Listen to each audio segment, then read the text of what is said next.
Hi guys, welcome back to my channel. So today we're going to be talking about sunken cakes, why they sink and how to fix them. And at the same time I'm going to be showing you guys how to ganache the cake and still get really sharp edges even though they were sunken.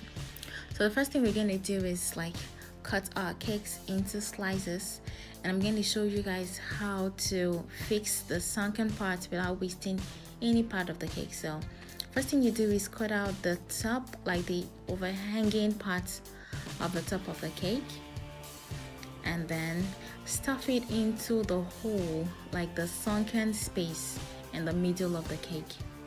So I'm going to show you guys how to position this so it doesn't fall apart or so it doesn't break down. But before we go ahead, I'm going to tell you guys the reasons why cakes might sink in the middle. So the first reason is maybe you added too much baking powder or too much baking soda. It means it rose to a particular point, and then at a point the volume of the flour and sugar and whatever it was you mixed together couldn't hold itself in place to stay there, so it sank in the middle because it was too soft in the middle. So another reason is maybe you added too much fluid. This happens to me usually when I bake vanilla cakes, especially vanilla cupcakes. Seriously, when you make cupcakes that look like that because you added too much whatever it was you added, just throw it away because nobody wants to eat that. There is no way of fixing it, and you don't want to give anybody's child that kind of cake to eat. So in the case of cupcakes, just dump them and make new ones. So the third reason is maybe you opened the oven too early. Usually when you're making maybe a cake or a set of cupcakes, it's best usually when you're making cupcakes, it's best you leave the oven till maybe a few minutes to the estimated time of baking before you open the oven to check if it's okay. The same thing with cakes. You shouldn't just open your oven at any time, because every time you open the oven, you're letting out heat from the oven, and the point is to preserve the heat because it's the heat that bakes the cake. So if you let out heat, it means when you close back the oven has to reheat. I don't know if that makes sense. So now that we've sliced and stuffed our cakes, I'm going to show you guys how to position the cakes so they don't fall in the middle, or so it's not slanty or dented. So be mindful that I put the flat side downwards, so the sunken part was facing upward, and I filled it with buttercream. And the next thing I did was to add the next layer, and I filled that with buttercream as well.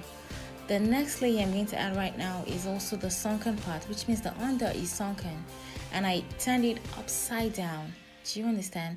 That way the buttercream you put on the layer beneath it would fill that spot and not let your cake sink. Does that make sense? But anyways, every time you stack a cake or you put a cake together, make sure the flat surface is facing up and you fill the spaces as much as possible. So right now, look at that sunken part. We're going to fill it with buttercream.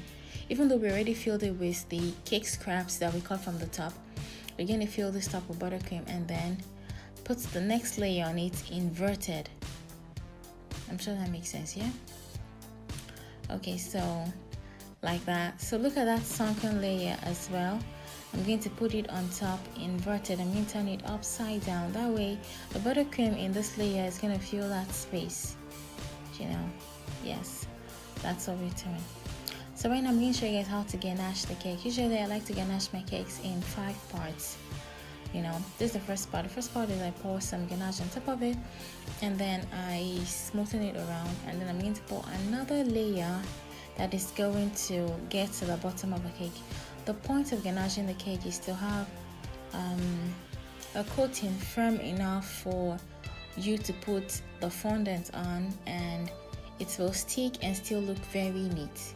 Do you understand? And give you the crisp, sharp edges everyone likes. So right now we're going to cover the whole cake, and we're going to cover it in layers because we want the ganache to not be too thick, but to be thick enough for your fondant to be able to stick to, and for it to be able to hold its spots. I don't know if that makes sense. So now I'm going to add the third layer. This is the third layer, and I'm going to smoothen it around. And be mindful, for every time you leave your ganache out, it starts to firm up. So you should warm it up at intervals in the microwave for like maybe 5 to 10 seconds, 10 seconds, so it to be easy to work with. That way it's more liquidy and to be easier for you to work with. So now this is the fourth layer. It is really easy. You just want, it's just like your layering makeup. I don't know if that makes sense. You're going to put the first layer of foundation, especially if you have maybe problematic spots on your face. The first layer of foundation, allow that to firm up and then apply another one. That's exactly the same thing we're doing here. You don't have to wait for it to firm up. As you're working, it's firming up. So that's the more reason why you have to melt your ganache in the microwave at least maybe 2 or 3 times before you finish this step, because it sets up pretty fast. So this is the 5th layer. So this is basically just sealing everything and for it to be smooth and nice. So we're going to smoothen this around and then scrape it. And when you scrape, make sure you're holding your scraper like upright. That way it won't be slanty or your cake won't bend. That way your cake will be straight up. So thank you guys for watching. I hope you learned 1 or 2 things. So like and subscribe and share, and I'll see you guys in my next video. Anywho's, those 2 cakes finally became this cake, this cigarette cake, and this forex cake. Thank you guys. See you next time.